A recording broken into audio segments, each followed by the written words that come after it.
গৰম লাগি আছে নেকি সকলোৰে?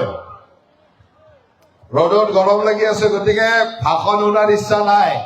মই সকলোকে ধন্যবাদ দিছো। আজি সদৌ কোচ ৰাজবংশী ছাত্ৰ সন্থাৰ এই ৩৬তম প্ৰতিষ্ঠা দিৱস উপলক্ষে আয়োজিত এই সভাত সভাপতিত্ব কৰা ভাতৃপ্ৰতিম মনোজ ৰায় ডাঙৰীয়া,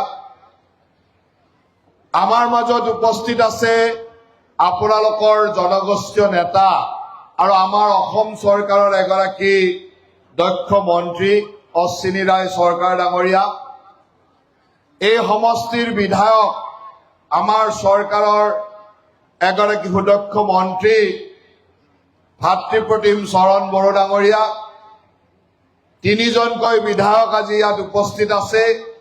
এজন আপোনালোকৰ কমতাপুৰ স্বায়ত্তশাসিত পৰিষদৰ মুখ্য কাৰ্যবাহী সদস্য আৰু আজি বিধায়ক জীৱেশ ৰয় ডাঙৰীয়া, বাওঁসুংৰিৰ বিধায়ক ৰূপম ৰায় ডাঙৰীয়া আৰু আমাৰ সকলোৰে জ্যেষ্ঠ আৰু বহুদিনৰ পৰা অসমত বিধায়ক হৈ থকা, এইবাৰ 5বাৰৰ কাৰণে বিধায়ক হ'ল ভূপেন ৰায় ডাঙৰীয়া, সকলোৰে আজি আপোনালোকৰ এই অনুষ্ঠানত আহি উপস্থিত হৈছে। তাৰ লগে লগে কোচ ৰাজবংশী ডেভেলপমেণ্ট কাউন্সিলৰ অধ্যক্ষ প্ৰণৱ নাৰায়ণ দেৱ আছে, আমাৰ মাজত হিতেশ্বৰ বৰ্মন, অতুল বৰ্মনকে প্ৰমুখ কৰি মঞ্চত বহুকেইজন প্ৰাক্তন আক্ৰাসুৰ সতীৰ্থ আৰু বহু বিশিষ্ট ব্যক্তি আজি উপস্থিত হৈছে। আমাৰ চাহ জনগোষ্ঠীৰ নেতা জগদীশ বৰাইল আহিছে, সূত্ৰধাৰ জনগোষ্ঠীৰ নেতা আহিছে আৰু সকলোৱে আহি আজি এই ৩৬তম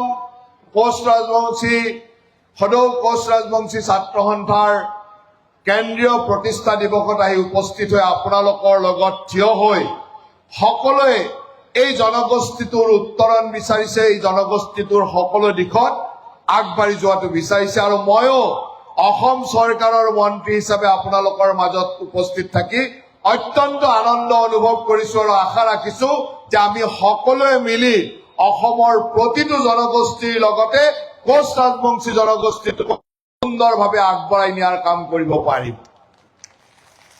শ্ৰদ্ধাৰ ৰাইজ, অসম নহয় ভাৰতবৰ্ষৰ ইতিহাসে কোচ ৰাজবংশীক বাদ দি হ'ব নোৱাৰে। অকল আজিৰ চাৰিসীমাৰ অসম নহয়, উত্তৰ পূব ভাৰত বা উত্তৰ ভাৰতৰ গোটেই বৃহৎ অংশটোত এই কোচ ৰাজবংশীসকলৰ কমতাপুৰৰ শাসন চলিছিল আৰু এই কমতাপুৰৰ গৌৰৱে ভাৰতবৰ্ষৰ ইতিহাসক সদায় গৌৰৱান্বিত কৰে। কিন্তু আমি কেতিয়াবা সময়ৰ সোঁতত নিজকে দুৰ্বল বুলি ভাবো। মই সেইকাৰণে আক্ৰাসুৰ নেতাসকলক সদায় অনুৰোধ কৰিম যে কেতিয়াও নিজক দুৰ্বল বুলি নকব, সদায় নিজকে এটা সবল জনগোষ্ঠীৰ নেতৃত্ব বুলি আশা ৰাখিব আৰু সেই ধৰণে ৰাইজৰ আগত প্ৰতিষ্ঠিত কৰিব যে আমি ভাৰতবৰ্ষৰ ইতিহাসত এটা জিলিকি থকা জাতি আছিলো আৰু ভৱিষ্যতে সদায় জিলিকি থাকিম, সেই ধৰণে চিন্তা কৰক। কেতিয়াও নিজক দুৰ্বল বুলি নাভাবিব। সময়ৰ সোঁতত কেতিয়াবা আমাৰ মাজত অসুবিধা আহিব পাৰে, কিন্তু যিটো জনগোষ্ঠীয়ে যি ৰাজত্বই ভাৰতবৰ্ষৰ এটা অংশক গৌৰৱেৰে গৌৰৱান্বিত কৰিছিল, সেই জনগোষ্ঠীৰ লোক, সেই জনগোষ্ঠীৰ ব্যক্তি কেতিয়াও দুৰ্বল হ'ব নোৱাৰে আৰু দুৰ্বল নহয়, সদায় শক্তিশালী হিচাপে কাম কৰি থাকিব। আজি ভাৰতবৰ্ষৰ ইতিহাসত এই জনগোষ্ঠীটোৰ এক বিশাল অৰিহণা আছে। আজি অসমৰ ইতিহাসত এই জনগোষ্ঠীটোৰ এক বিশাল অৰিহণা আছে। মহাপুৰুষ শংকৰদেৱে গঢ়ি যোৱা এই অসমখন, এই বৃহত্তৰ অসমখনক মহাপুৰুষগৰাকীক যদি সুৰক্ষা দি তেওঁৰ সৃষ্টি কৰিবৰ কাৰণে সুৰক্ষা দিছিল, সেয়া কোচ ৰাজবংশই দিছিল। কোচ ৰাজবংশৰ নৰনাৰায়ণ চিলাৰাই দিছিল, যাৰ কাৰণে মহাপুৰুষগৰাকীৰ এই অমূল্য সৃষ্টি আজি অসমত হবলৈ সম্ভৱ হৈছিল। আজি কোচ ৰাজবংশই সকলো দিশতে সাংস্কৃতিক ক্ষেত্ৰখনে নহয়, অসমৰ ধৰ্মীয় ক্ষেত্ৰখনতো কামাখ্যা মন্দিৰৰ পুনৰ নিৰ্মাণৰ পৰা বৰপেটাৰ সত্ৰ নিৰ্মাণলৈ যি ধৰণৰ অৰিহণা যোগাই আহিছে, সেই ধৰণৰ অৰিহণা খুব কম ৰাজবংশৰে দেখিবলৈ পোৱা যায়। আৰু সেইকাৰণে আমি সকলোৱে কোচ ৰাজবংশীসকলক লৈ গৌৰৱ অনুভৱ কৰিব লাগে। মই আশা ৰাখো যে আমি সময়ৰ লগে লগে আমি আগবাঢ়ি যোৱা সম্ভৱ হৈছে। আজি আপোনালোকে এটা সময় আছিল যে অসমৰ কোচ ৰাজবংশীসকলে নিজৰ ৰাজনৈতিক অধিকাৰৰ কাৰণেও ক'ত ক'ব কেনেকৈ ক'ব সেই ধৰণৰ পৰিৱেশ হৈছিল। কিন্তু আজি হিমন্ত বিশ্ব শৰ্মা ডাঙৰীয়াৰ নেতৃত্বত আমাৰ ৰাষ্ট্ৰীয় গণতান্ত্ৰিক মৰ্চাৰ চৰকাৰত আপোনালোকে আনন্দিত হ'ব যে 10জনকৈ বিধায়ক অসম বিধানসভালৈ আহিবলৈ সক্ষম হৈছে।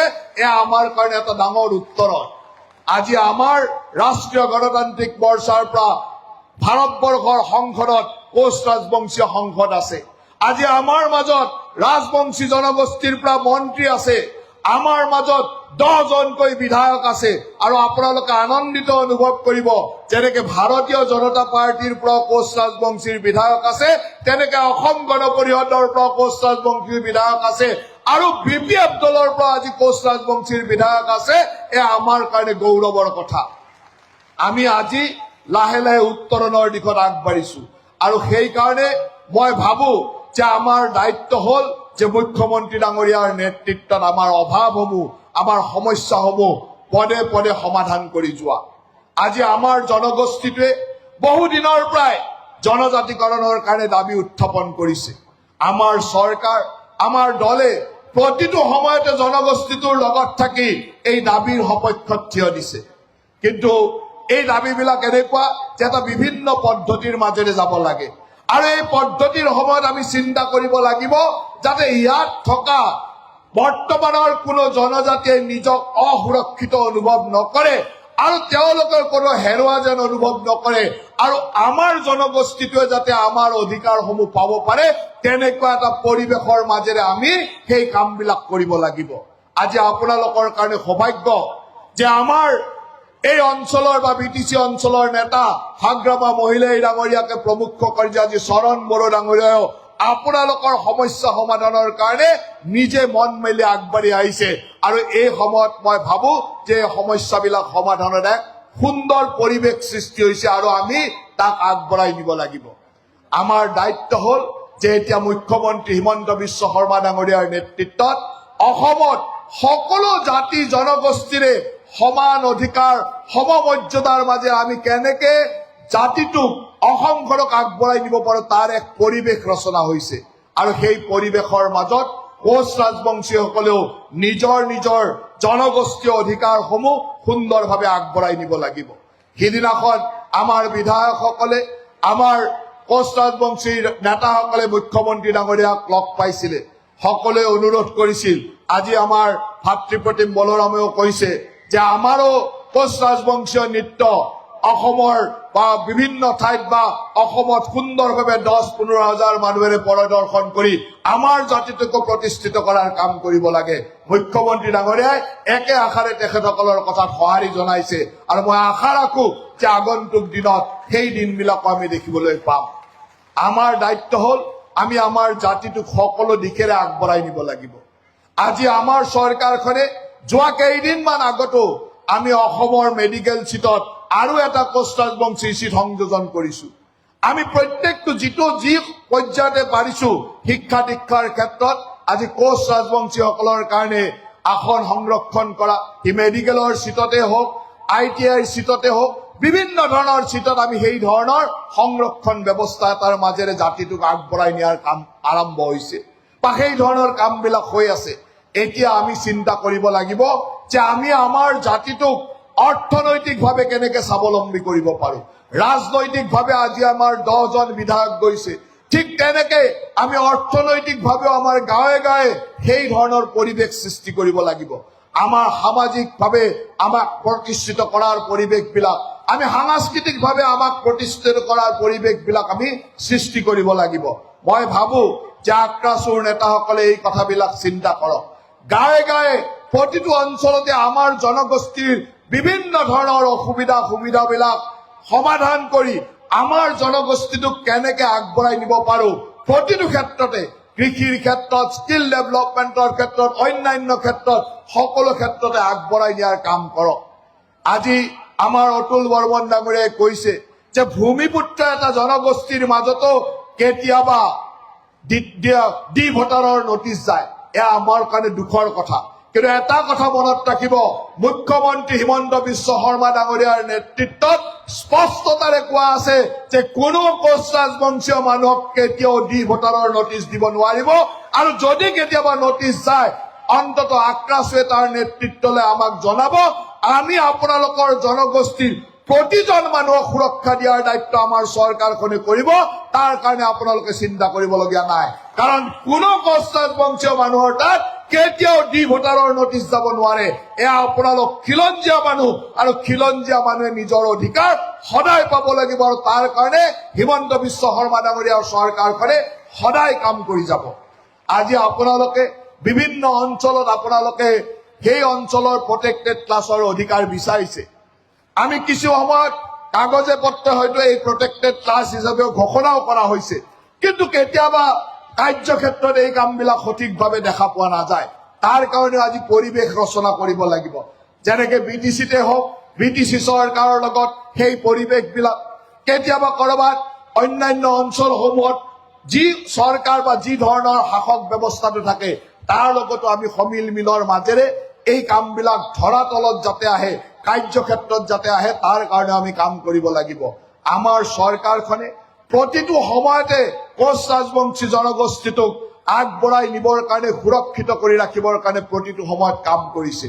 মই আনন্দ অনুভৱ কৰিছো যে এটা সময়ত কোচ ৰাজবংশী সংগঠনসমূহৰ মাজত থকা বিভিন্ন বিভেদৰ কাৰণে বিভিন্ন সময়ত পাবলগীয়া অধিকাৰবিলাকো আপোনালোকৰ কাৰণে অসুবিধাৰ সৃষ্টি হৈছিল।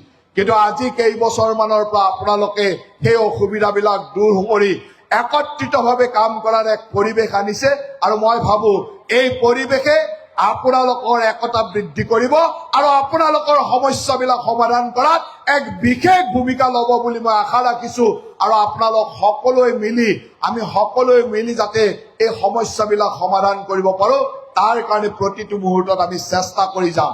মই আপোনালোকৰ লগত সদায় আছো, সদায় থাকিম, আৰু আপোনালোকৰ সমস্যাসমূহ মোৰ নিজৰ সমস্যাৰ দৰে লৈ এই সমাধানৰ কাৰণে আপোনালোকৰ লগত প্ৰতিটো মুহূৰ্ততে থিয় হৈ থাকিম। আজি আপোনালোকে যদি চাই, যেতিয়া কমতাপুৰ স্বায়ত্তশাসিত পৰিষদ বনোৱা হৈছিল বা কোচ ডেভেলপমেণ্ট কাউন্সিল বনোৱা হৈছিল, সকলো সময়তে বিধায়ক হিচাপে হওক বা প্ৰথম অৱস্থাতো মুখ্যমন্ত্ৰীৰ মই ৰাজনৈতিক সচিব হিচাপে আছিলো, তেতিয়াও সেই সময়ত আপোনালোকৰ লগত থিয় হৈ এই কামবিলাক কৰাৰ চেষ্টা কৰিছিলো। প্ৰতিটো সময়ত আপোনালোকৰ এই সমস্যাবিলাক আমি আমাৰ নিজৰ সমস্যাৰ দৰে সমাধান কৰাৰ চেষ্টা কৰিম। মুখ্যমন্ত্ৰী হিমন্ত বিশ্ব শৰ্মা ডাঙৰীয়াৰ নেতৃত্বতে আমি কোচ ৰাজবংশীয় লোকসকলে এই সমস্যাসমূহ সমাধান কৰিব লাগিব। মই আশা ৰাখো যে মুখ্যমন্ত্ৰী ডাঙৰীয়াৰ নেতৃত্বত এটা এটাকৈ সমস্যা আমাৰ সমাধান হৈ গৈ আছে, আৰু যিখিনি সমস্যা আছে তাকো আমি তেখেতৰ নেতৃত্বতে সমাধান কৰিবৰ কাৰণে আমি মাৰ বান্ধি থিয় হ'ব লাগিব আৰু একতাৰ দোলেৰে বান্ধ খাই থাকিব লাগিব। মই এইখিনি আশা কৰিছো। বিশেষ আৰু দীঘলীয়া কথা ক'বলৈ নাই। আপোনালোকৰ ইয়াত আহি উপস্থিত হৈ অত্যন্ত আনন্দ অনুভৱ কৰিছো। আজি একেলগে একেখন মঞ্চত, আক্ৰাসুৰ মঞ্চত 3 গৰাকীকৈ মন্ত্ৰী, 3 গৰাকীকৈ বিধায়ক আহি আপোনালোকৰ লগত থিয় দিছে। তাৰ মানে আপোনালোকৰ ৰাজনৈতিক শক্তি বৃদ্ধি হৈছে, আপোনালোকৰ শক্তি বৃদ্ধি হৈছে, আৰু এই শক্তিৰে আমি আমাৰ সমস্যাবিলাক সমাধান কৰাৰ দিশত আগবাঢ়ি যাব পাৰিম। বিশেষ দীঘলীয়া বক্তব্য নিদিওঁ, কাৰণ আমি গোটেই কেইজন গৈ 7 বজাত গুৱাহাটী পাব লাগিব। সেইকাৰণে আপোনালোকৰ মাজৰ পৰা বিদায় মাগিম। আপোনালোক সকলোকে পৰা আশীৰ্বাদ বিচাৰিছো যে আপোনালোকে আশীৰ্বাদ কৰক। মুখ্যমন্ত্ৰী হিমন্ত বিশ্ব শৰ্মা ডাঙৰীয়াৰ নেতৃত্বত যাতে আমি অসমৰ কোচ ৰাজবংশীকে ধৰি সকলো জাতি জনগোষ্ঠীৰ সকলো সমস্যা সুন্দৰভাৱে সমিল মিলৰ মাজেৰে, সম্প্ৰীতিৰ মাজেৰে সমাধান কৰি অসমখনক ভাৰতবৰ্ষৰ 5খন শ্ৰেষ্ঠ ৰাজ্যৰ ভিতৰত জিলিকাই তুলিব পাৰো। তাৰ কাৰণে আপোনালোক সকলোৱে আশীৰ্বাদ কৰিব বুলি আশা ৰাখি মই মোৰ বক্তব্যৰ সামৰণি মাৰিলো। ধন্যবাদ। জয় শুক্ৰধ্বজ জয়।